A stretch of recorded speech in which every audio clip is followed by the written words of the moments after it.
কষ্ট করে দূর থেকে এসছে, এসে আর কি অনেক আমাদের ঘরটা নাকি বাস্তু খারাপ ছিল, ঠিকঠাক করেছেন আর সবই ঠিক করে দিয়ে এখন আমাদের ঘরে ঠাকুরের কাছে পুজো পুজো করেছেন, কামনা করে দিয়েছেন যে এমনকি একটু শরীর টরীর খারাপ হতো তার সেগুলো সব ঠিকঠাক করে দিয়ে আজকে দাদা যাচ্ছেন আর কি আমাদের।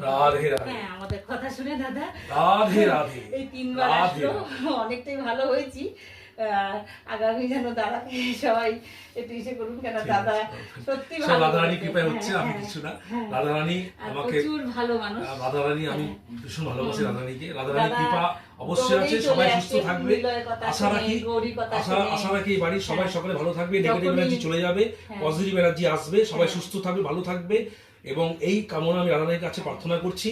এবং রাধারানীর কৃপা অবশ্যই আছে, অবশ্যই থাকবে, এবং আমি আশা করবো সবাই সুস্থ থাকে, ভালো থাকে। আর দাদা সেকেন্ডে যখনই কিছু শুনে তখনই দৌড়ে চলে আসে, খুবই মানে এতটাই ভালোবাসা, এতটাই উনি ভালো যে মানে কি বলবো, উনি ভালো তো আছেনই, প্লাস ওনার কাজ যেটা আর কি উনি খুবই ভালোই কাজ করেন। ঠিক আছে।